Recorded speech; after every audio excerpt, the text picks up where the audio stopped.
Thanks again for joining us. My name is Karen Corman, and I have the privilege of being the Executive Director of the UIC Alumni Association. Welcome to the UIC Alumni Exchange series. Through Alumni Exchange, we work to bring you a variety of topics so you can explore, connect, and even escape from the everyday with a community of UIC alumni, faculty, and staff experts. You'll hear me say this a few times today, and we'll go ahead and put this in chat too, but I encourage you to visit go.uic.edu/alumni exchange for the latest and greatest programming. Before we begin our program today, we want to share some exciting news with you. We have recently launched UIC Connected, our online networking and mentoring platform. Please enjoy this quick video to hear a little bit more about UIC Connected.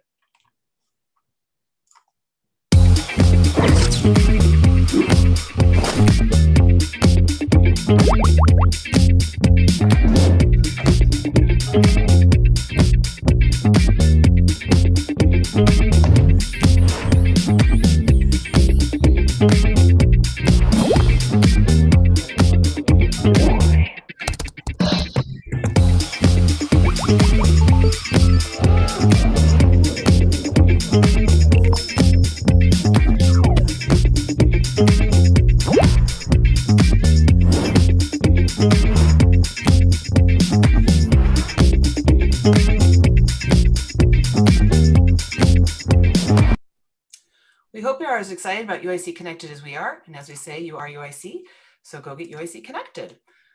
And with that, I'm excited to start our program today as we are joined by UIC alumnus, Daniel Kiss. Daniel is a senior home lending advisor and will answer all your questions about home financing and the mortgage process. This is a follow-up to our very popular Home Buying 101, which hopefully many of you joined us for that program. And we are grateful he is here today to present Mortgages Demystified. Thanks so much, Daniel, for being here, and I'll turn it over to you to begin the program. All right. Thank you, Karen, so much for having me. Really excited to be on this seminar here with you guys. So yeah, it's been a good while. I graduated from the MBA program at UIC back in 2016.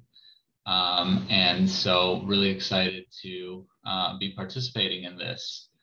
Kind of quick background about me.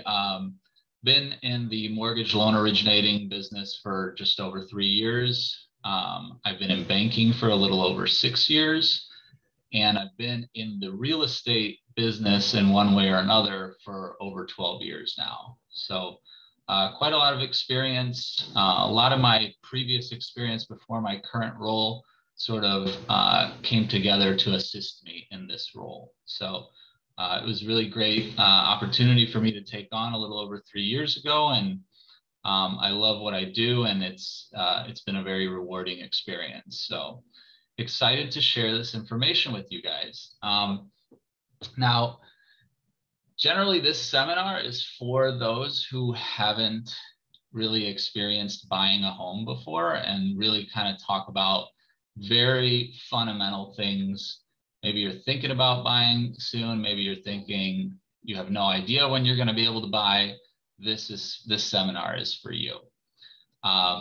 So kind of with that, I would start with a quick poll just to see who here has had a mortgage before.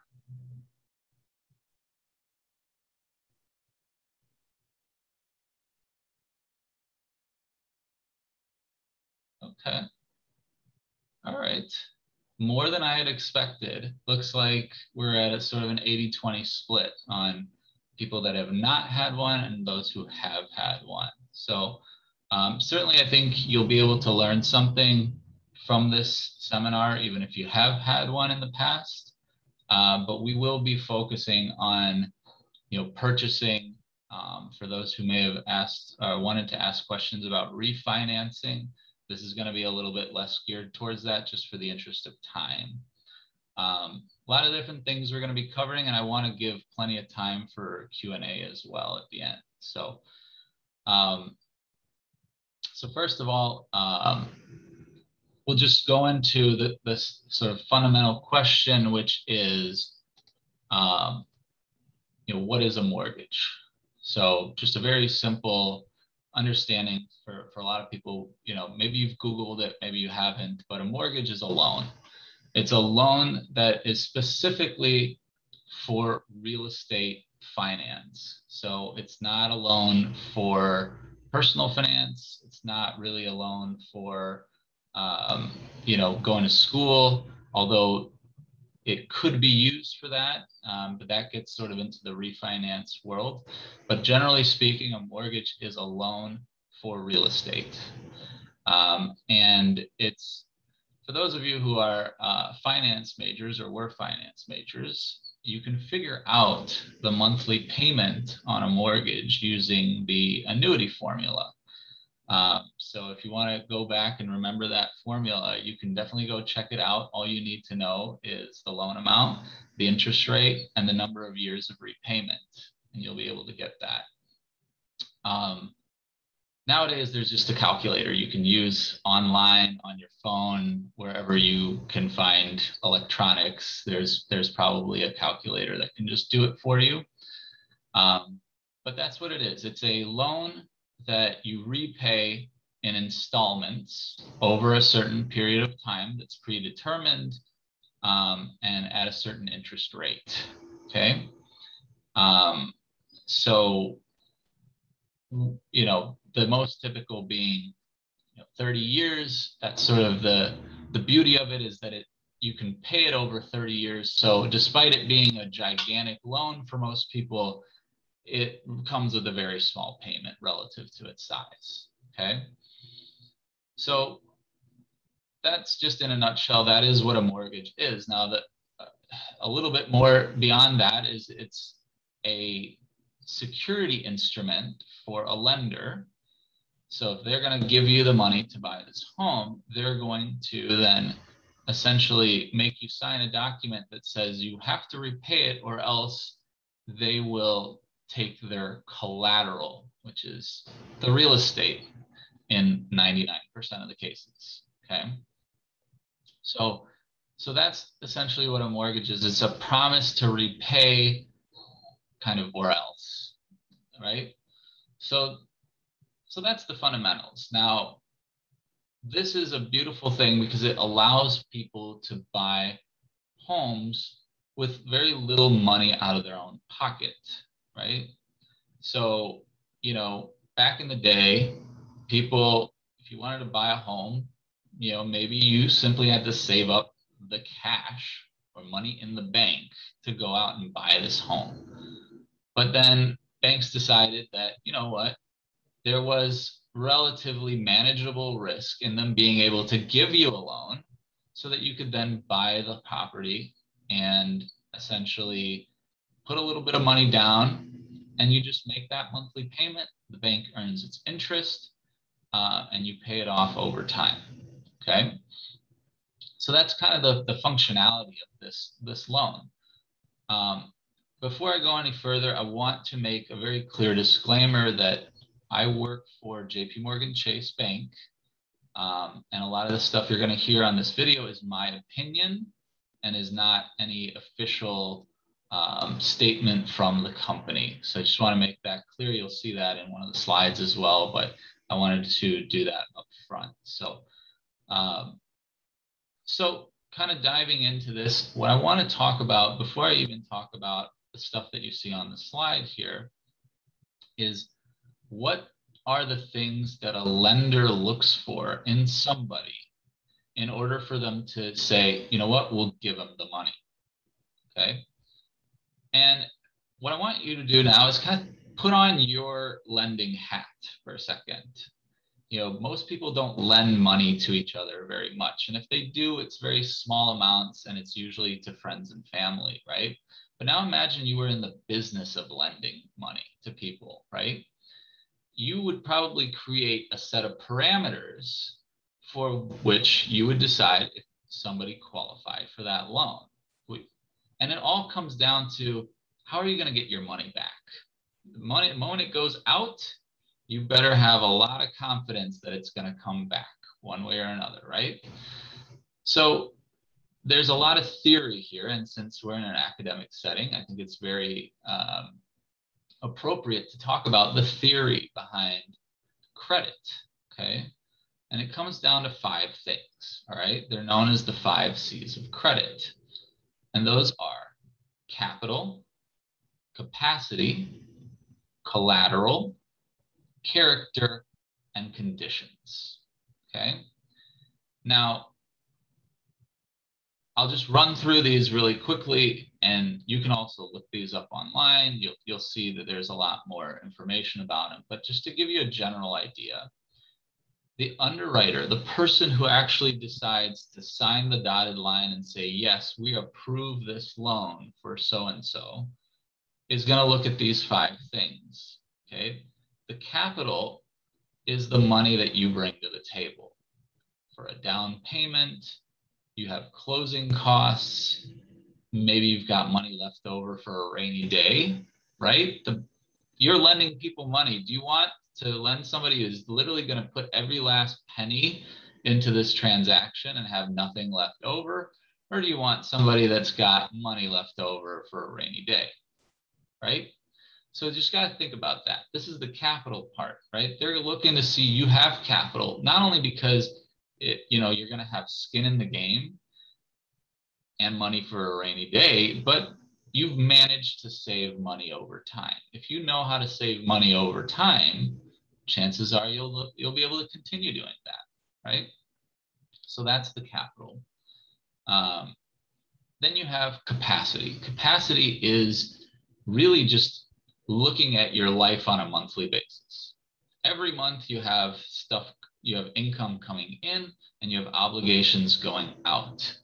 Those obligations include, your credit card bills, your student loans that we all love so much, maybe you have personal loans, car loans, etc. Whatever you've got going on, stuff you have to pay or else a creditor will go after you. Those are called your debts, okay? Now you've got your job, salary, maybe you're, getting a wage, maybe an hourly salary, bonus, whatever you got going on, there's money coming in. So cash flowing in, cash flowing out. What the underwriter wants to know is how much of your cash flowing in is being used to pay your debts, okay?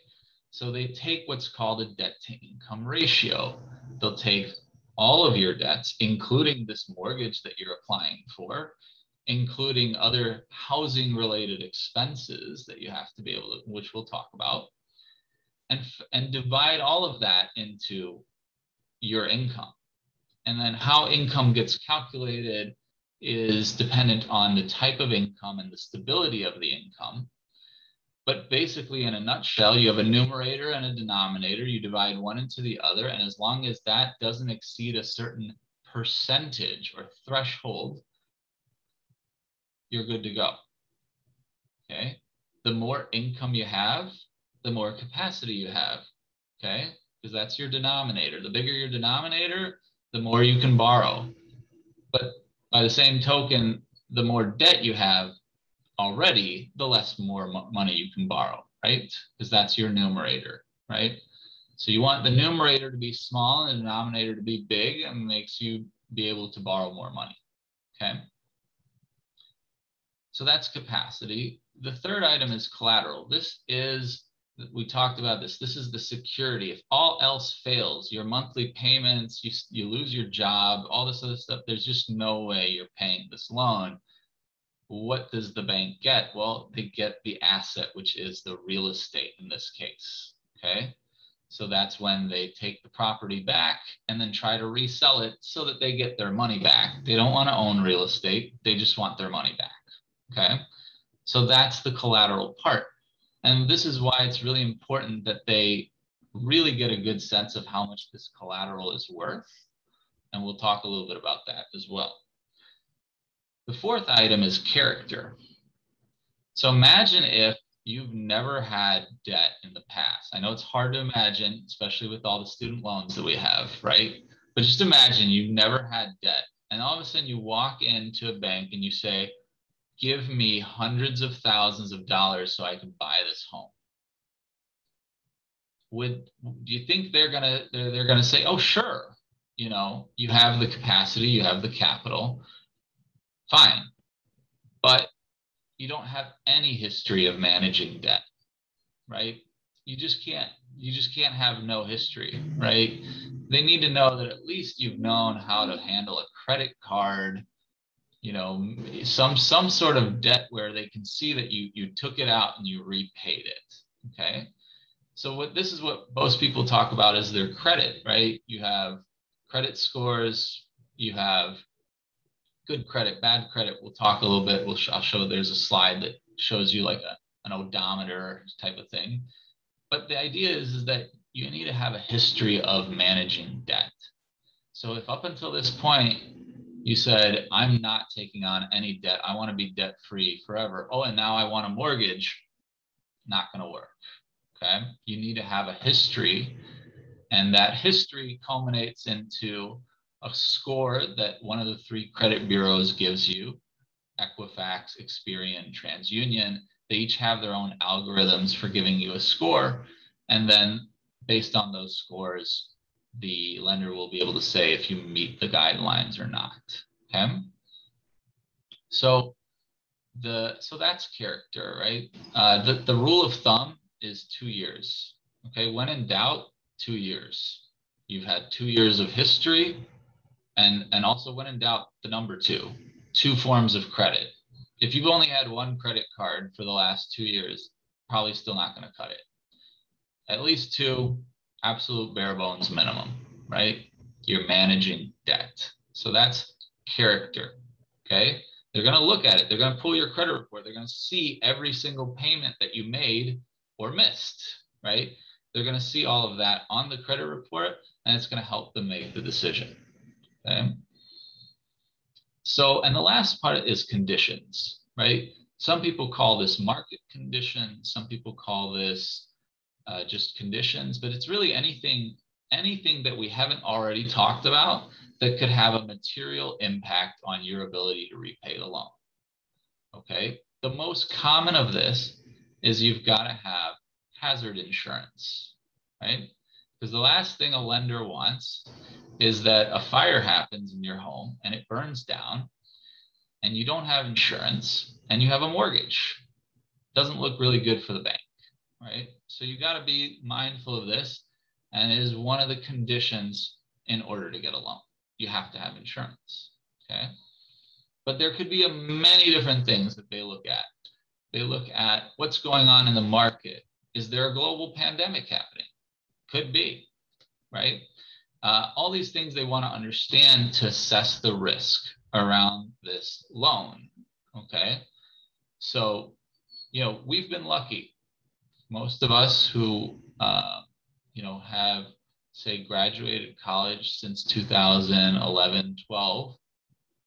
I graduated in 2008, so right at the financial crisis. But for those who have graduated 11, 12, and later, you've generally seen a very favorable market environment when it comes to lending. It's only gotten better every single year. The restrictions are less. It's easier and easier to get a loan. That was slightly dipped when when COVID-19 hit, but we have since gone right back to what we were doing before COVID-19. So it's one of those things where, you know, you have to be cognizant that this environment changes. And so all the other things we talked about, capital, capacity, collateral, and character, there might be different requirements for each of those categories based on the market, okay?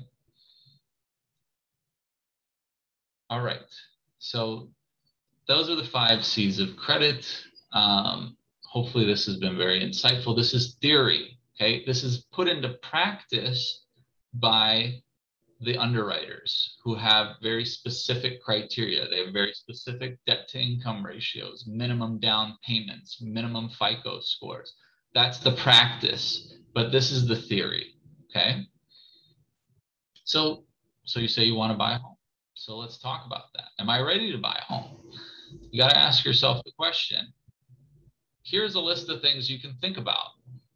You know, you're probably renting. Maybe you're staying at home with parents, saving up lots of money. That sounds good. what is your situation? What is your financial situation? Do you have these 5 things that an underwriter needs? Okay. All those things you should ask yourself.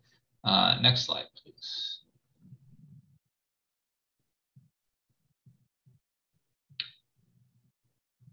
Okay, so this is all good theory, Dan, but like what's going on with like what can I actually afford?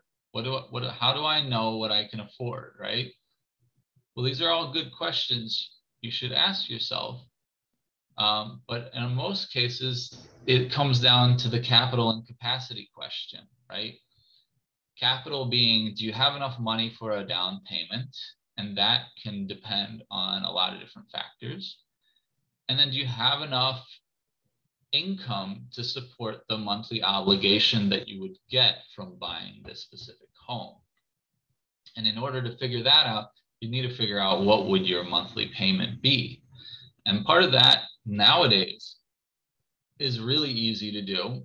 You talk to a loan officer and you get a general sense of what's going on, but you can nowadays browse online and find listings on various websites, okay? Zillow, Redfin, et cetera, again, this is just my opinion, right? But you can go to these places and you can find an estimator just based on what they're listing and asking for that home and based on an assumption of a down payment, right? It spits out a monthly payment for you. If you look at that monthly payment and say, that seems like too much, there's a good chance it is. Because don't forget, that's just your housing payment. Then you've got all your other payments that you've got to meet, okay? Now, if you want the very simple and absolutely no exceptions bottom line is 50%. So if your monthly payment on this house or condo, and I'm talking all the things that come with it, taxes, insurance, HOA dues, etc., along with your student loan payments, car loan payments, credit card payments, if that's more than half of what you're earning a month, you've exceeded it. You're way overboard. Okay. If it's significantly less, then chances are, you're onto something. You might have something there. But do the math. Try to figure it out. If I add up all my payments, this is kind of like budgeting, right? We should all know how to budget. We're all UIC grads. We know how to budget. So we put together the budget, and what is the ratio? Okay.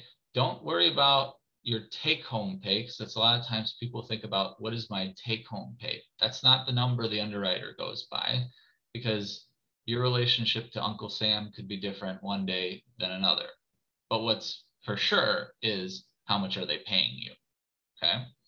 So think about that, do the math, see what you come up with. It may not be the exact same thing the underwriter will come up with, but if it's close, you have a good idea, right? Now on these little websites, you can see it'll let you play with the down payment amount. And just to be clear, the down payment amount is just the difference between the purchase price and how much you're going to borrow, right? So if you're putting 20% down, then the bank is giving you 80% of the purchase price. So that's your loan amount. If you're trying to figure out with your own mortgage calculator how much your monthly payment is, that's the loan amount you want to use. If you're putting 10% down, you need to increase the loan amount to 90%, okay? So those are the things to come by. There's another thing that happens when you put less than 20% down, and that's mortgage insurance. And that's an additional monthly payment that you have to pay. So a lot of times these estimators online will spit one out for you. They make certain assumptions, so you have to take it with a little bit of a grain of salt, but it gives you an idea so that you're not totally lost as to whether this is a payment you can afford or not, okay? Once you've gotten that idea out, okay, then you're going to talk to to a loan officer and really say, okay, I want to get pre-qualified or pre-approved for this scenario. I found this scenario online and I think this is what I'd like to do. Okay. The loan officer will then look at your financial situation and say, this is a go. This looks to be a go, because they're not going to give you a decision. The underwriter does that. The loan officer is not the underwriter. And then you're going to, or they're going to say, you know what, based on everything you've given me, it doesn't appear that you would meet guidelines. What if we adjust this way? Or what if we change that? Well, how if we restructure the situation? This might be something you would be able to afford. And so those are the kind of conversations you want to have with a loan officer. It's not black and white. It is a gradient, and it depends on a lot of factors. Okay. But before you go out shopping, these are you need to know the answers, or you need to know these things. Next slide, please.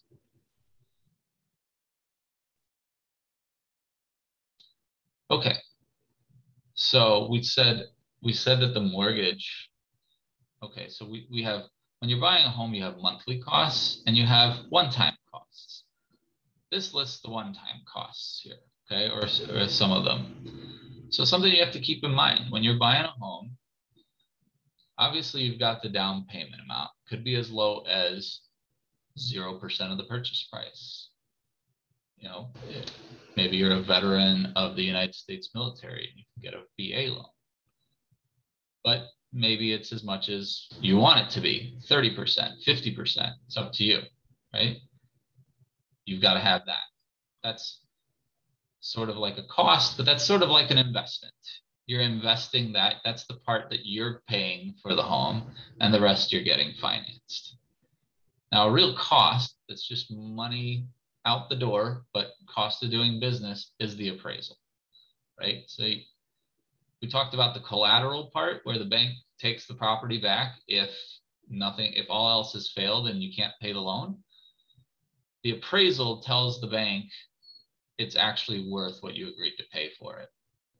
That's important. If it's worth less, then you've got a conversation to be had, because now the bank's going, well, if we had to take this property back, we wouldn't get the full amount.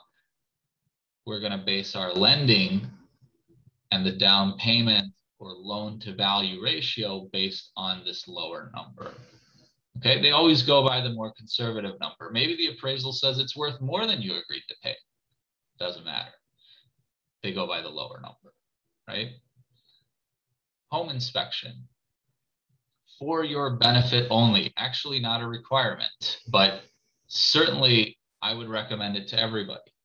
You get a professional inspector to look at that property, especially if it's a house and you're not climbing on the roof when you're doing a tour. I mean, I don't, but some people might, you never know. So you want to get a home inspection, and that is for your information. That is one of the first things you do when they accept your offer, okay? That's going to cost, yes, hundreds of dollars, well worth it, okay? You'll have a peace of mind. Termite inspection, depending on the location, it's worth it. Depends on where you're buying around the country, where it's a more likely hazard or a less likely hazard. You should do it if it's a likely hazard. Origination fees, processing fees, underwriting fees, they're all synonymous, okay? This is basically the fee you're paying for all the people that are working on your loan. At any given point, you could have anywhere from 12 to 20 people work on your file, okay? There's all kinds of analysts, specialists, closers, just different administrative people making sure that everything is good to go with this loan. That's what that pays for, okay? Other closing costs, you've got attorney, okay? In Illinois, if you're buying a home in Illinois, you're recommended to get an attorney. They are going to also do a lot of hand-holding for you, and they'll actually sit through your final paper signing at closing. And for a few $100 are oftentimes worth it. They also negotiate on your behalf. So that's common. If you're buying outside of Illinois, most states don't require it and don't necessarily expect you to have an attorney. But in Illinois, you're kind of expected to. Don't have to, but you're kind of expected to. Title insurance. Everywhere you go, you have to have title insurance. How many insurances have we covered so far? Too many. Title insurance is so that nobody else can have a legal claim against your property once you've taken title to it. Okay? Nobody can walk in the, knock on your door after you close and say, oh, hey, I repaired this roof. I'm sorry, but I was never paid. You're now going to need to, you now owe me as the new owner $10,000. Okay? No, you won't have any of that. That's what title insurance is for. Okay? Recording fees, all the documentation, the mortgage, the deed, the document that transfers title from one person to another gets recorded with the county. So you have to pay a recording fee for that.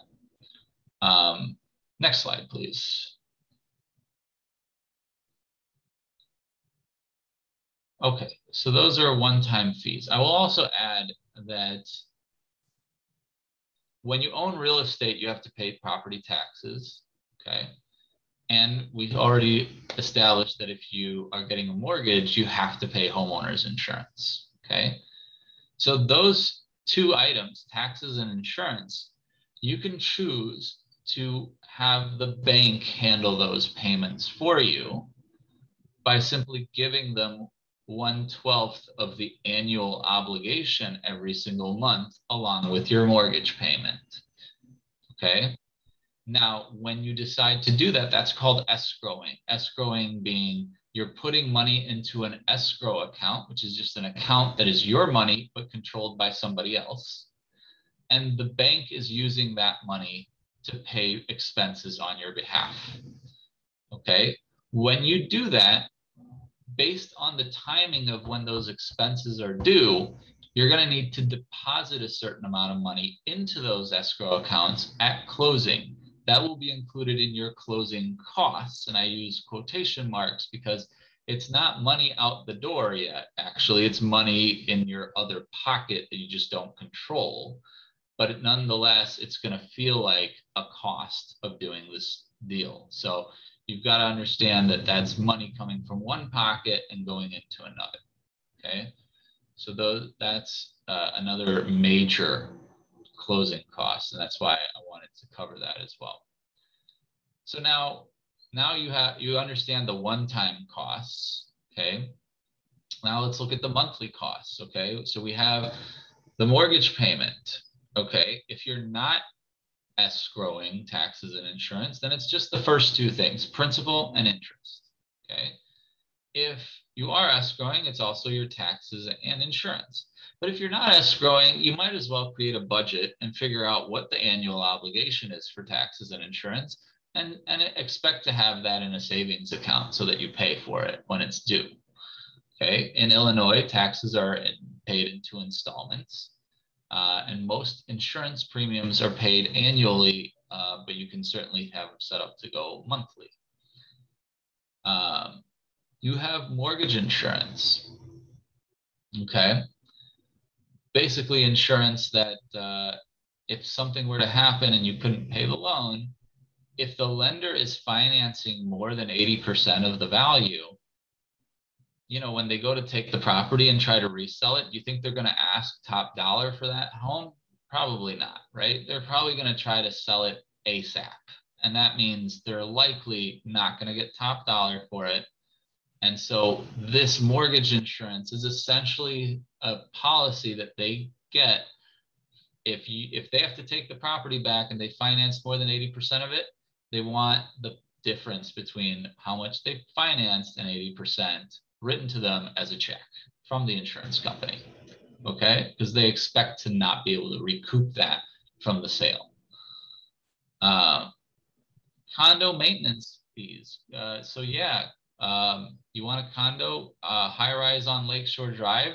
Sure. starting at about $550 a month, that's what your association fees are expected to be. And they can go well up to $1,100, $1,200 a month. But maybe you're buying down in, you know, one of those 3 flats, garden style, you know, courtyard type of apartment buildings, condo buildings, I should say. Maybe you're only looking at somewhere between $250 and $400 a month. Okay, different type of property with different amenities is going to have different levels of association fees, condo fees, HOA fees. These are all synonymous. So you got to keep all this in mind. But you've also got maintenance costs, right? You're owning a home. The landlord's no longer the one you call when something is fixed. You actually call the person that fixes it, and then you pay for it, right? So you got to have that in mind as well. Obviously, utilities, that's all the same. Repairs, over time, things wear out. You've got to replace them. Keep a budget for that. You know, this is part of that rainy day fund idea, right? Next slide, please. So Daniel, as we're switching the slides, we've had a couple of questions that were emailed to us, and I just want to encourage people to put them into chat just so we don't miss any. Because I know you've left some time for us to get to questions and so. How am I doing on time, actually? We've got about 20 minutes left for everything with questions. All right, so let's skip a few slides. I think we've hammered into some of these. So next slide, please. Okay, a lot of people are very confused about credit. This slide gives you a general idea. And I imagine people will have access to these slides afterwards. Is that right? Yes, we will post the slides online so they can have this all as a resource along with the recording once it's available. Okay, great. So this is the main thing: paying bills on time, paying the minimum payments at least. Make sure you don't have any errors on your report. Keeping those credit cards open without balances is a useful thing. And then time. Time is one of the biggest things. The longer you've had and managed debt, the higher your score is going to end up being, as long as you haven't missed payments. So that's something to keep in mind. Next slide, please.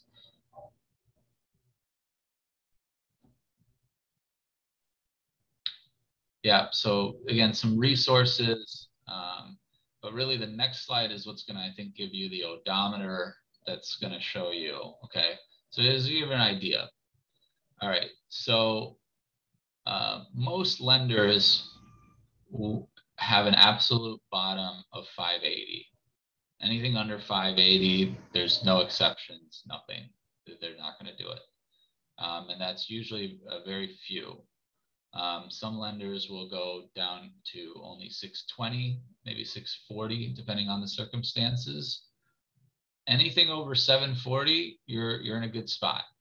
You know, that's very good. You should have no issues when it comes to your credit. If you're in that good range, you know, then they may start having adjustments to what your minimum down payment is or what your maximum debt to income ratio is, okay? Because when we talk about the 5 C's of credit, it's a balancing act.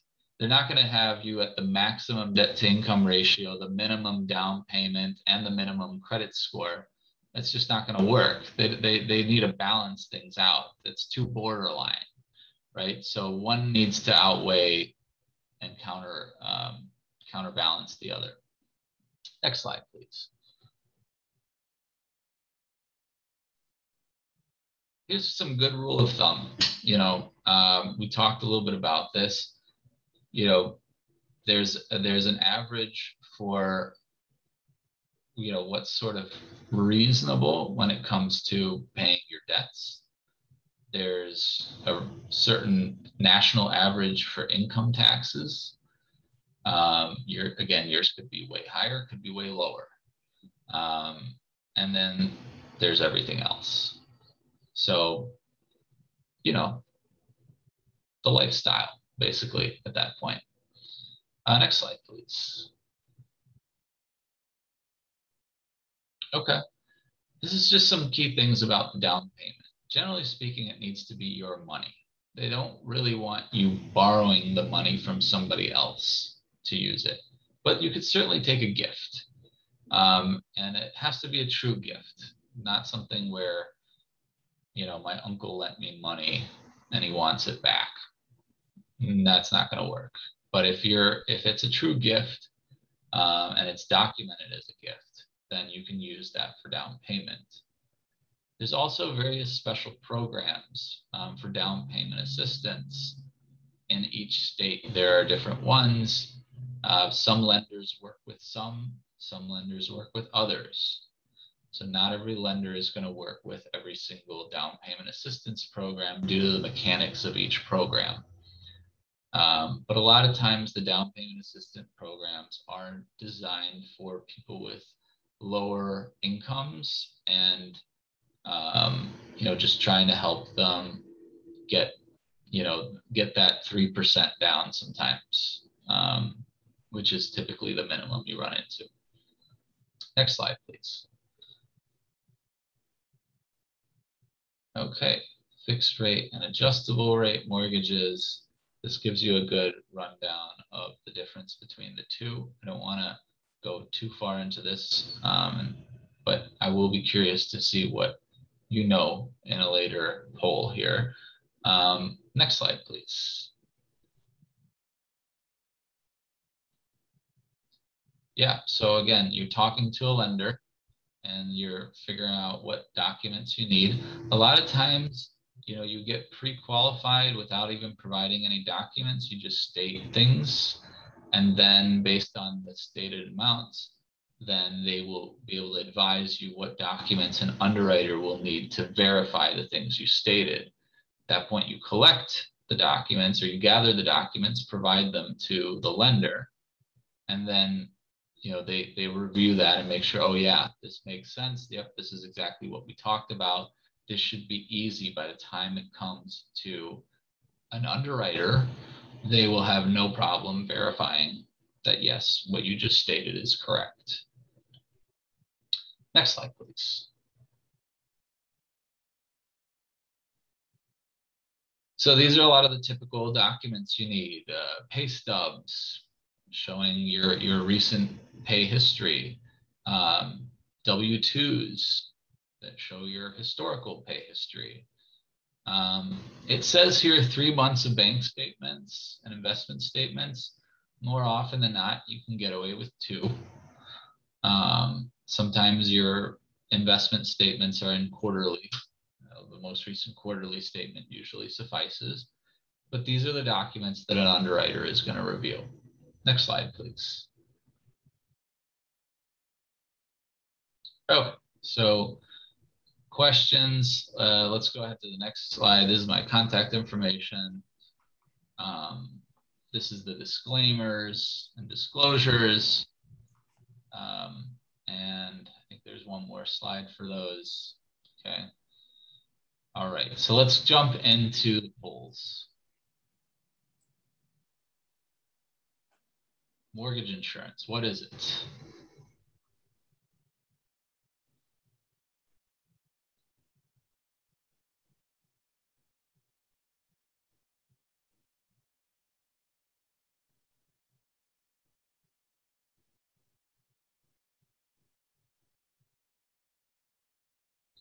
About another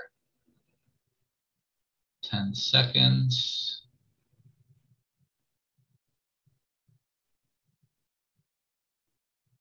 It's okay. If you get this question wrong, you can still get a mortgage. All right. Very good. So the answer is the second answer. Okay. So no. The first one is hazard insurance. That's the thing you have to get no matter what. Mortgage insurance is insurance for the lender in the event that you default. Yes, you pay it, but it's not insuring you. It's insuring the lender.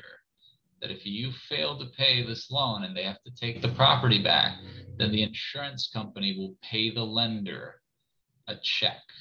Okay. And 3 is the other way around. So no, so keep in mind, it's you pay it, but it insures the lender. All right, next poll.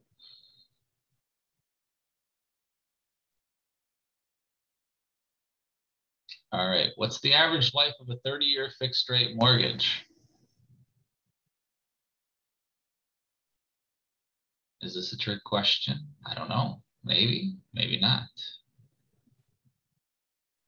If I said it was a trick question, that would maybe give away one of the wrong answers. I don't know. All right, we're getting a lot of good participation. Give it another 5 seconds.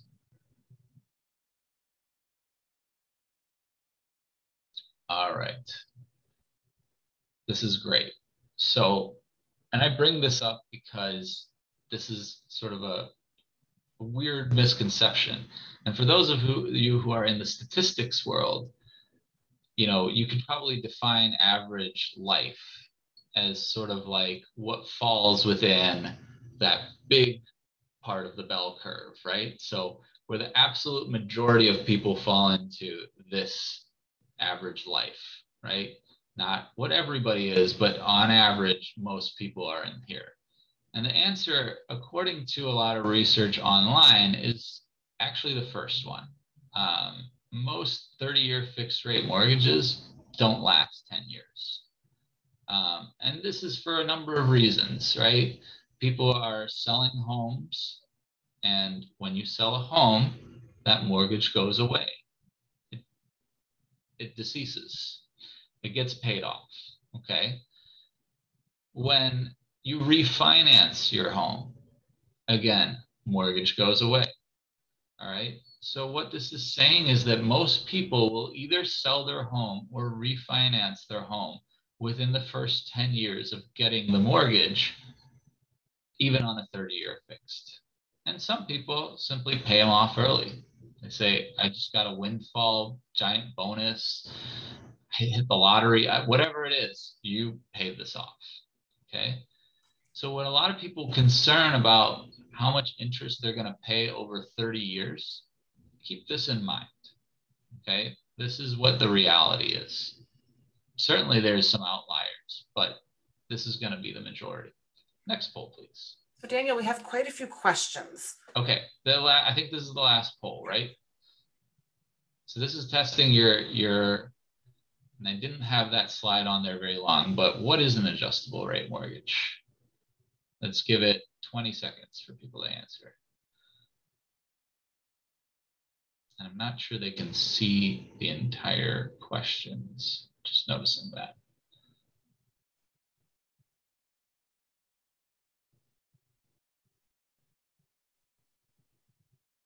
All right. So it is the second answer. It is fixed for a certain number of years. The interest rate that you have on that loan is fixed for a certain number of years, either 5, 7, or 10 most commonly. And after that, every so often, nowadays it's 6 months, it will adjust based on the market benchmark for that, okay? And there's a benchmark, and then there's limits to how much it can adjust in a time period. All of those things are in the details, but you need to understand it will be fixed for a certain number of years, just like a fixed rate mortgage is, and then it adjusts, okay?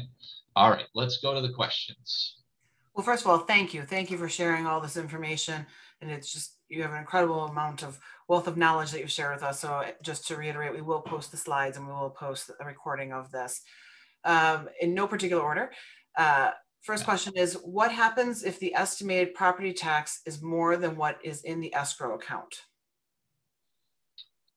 Yeah, so every year, the escrow team at the servicing department of your loan is going to analyze the future amounts that are going to have to come out of the escrow account, taxes and insurance. If they see that there's going to end up being a shortage in that account based on what the future projected payments are going to be, they're going to send you a letter saying, hey, we need to increase your escrow payment every single month. And they'll spell out how much. Or You might even have the option to make a lump sum payment to cover that expected shortage, and then you're done. Okay. But either way, they're going to tell you this is what you've been paying in escrow, and this is what we need you to start paying in escrow every year. Great question. Yeah, thank you for that clarification. Next question. Is there a significant difference between very good and excellent credit scores for lenders? Great question. For most loans, no.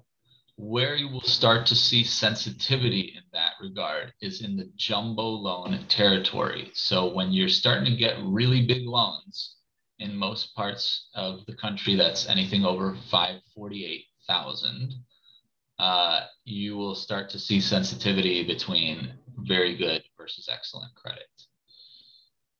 Great, thank you.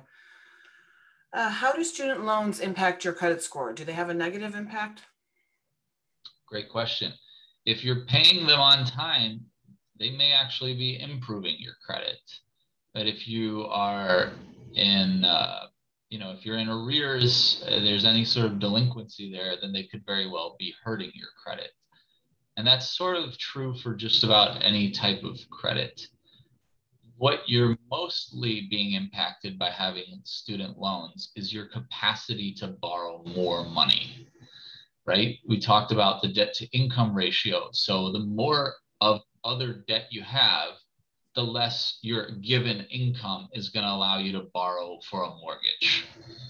Okay. So while you may have the best credit score in the world, if you're overextended on all the debts that you've got going on, the bank is not going to lend you the money. Okay. So this is a good, I think, follow-up question. The question is, what if you are currently in school, so your loans are being deferred? Will it be seen as a debt when you go to get a mortgage, even though you aren't required to be currently paying them back? Excellent question. The answer is yes, it will be seen, because the assumption is you will eventually have to pay it, possibly very well likely in the lifetime of the loan that you're getting. So therefore, they do an assumption and they go super conservative with this stuff. If you've never paid it because it's always been in deferment or grace period, they're going to take 1% of the total loan amount and add that to your monthly debt obligation. Even if you know by the time you start paying this loan, it's not going to be that big of a payment.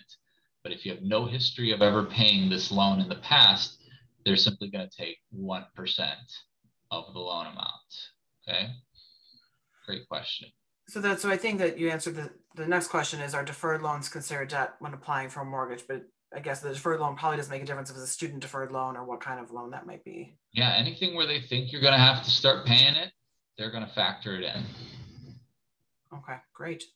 Do you anticipate an increase in foreclosures in the coming months with the government eliminating protections put in place during COVID? And that's a good question. It's sort of a market type question. And here, my opinion is as good as anybody else's opinion. Certainly, when people are distressed, and some people still are very much distressed from the impact of COVID-19, if they run out and they still haven't been able to recover, then I think, more likely than not, you will start to see more. It's hard to predict with everything. Yeah. Another question that came in, the person says they have a non-fixed rate of 2.75 and they got a quote for a 3.5 fixed rate. Should they refinance for a fixed rate? And I know refinancing is could be a whole nother presentation. I think that's a whole nother presentation. I would say, talk to a loan officer and get into the details, because there's a lot of variables there. Yeah, that could be a whole nother hour-long conversation about the benefits or refinancing. Okay, do you know if companies that provide mortgages to people with a green card or non-American citizens, do you know if companies will provide? Yes, great question. We each have a list of eligible visa status types. Okay, so what you want to do is talk to a loan officer about your specific situation and find out if it works. I can tell you pretty much off the bat, that if you're a green card holder, you should be fine. But you may not even be a green card holder and might still be eligible. So talk to your loan officer about that. And is there any, do all companies do that, or are there only particular companies? So most companies should follow the same guidelines on this sort of a thing. Some will go above and beyond the sort of conventional guidelines. Okay. So I think I have two more questions. Is having several credit cards with good standings sufficient for credibility? It may be, yes. If you have a 2-year history with having several cards, that may be enough. And I heard you say that before. 2 years is really the key to show your progress and your track record. And at least 2 what are called trade lines. So credit card and student loan, car loan, these are all called trade lines in the lingo. Okay, great. And then I think the last question is, what should I look for review in a company before getting a mortgage loan with them? So if somebody's completely new to this process, how do they pick a company? What might you recommend? A lot of times it's who you trust. Check who do you bank with, who have you had a good experience with.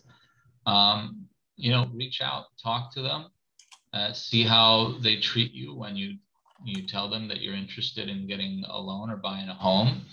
A lot of times you'll get referred through a banker, through a real estate agent.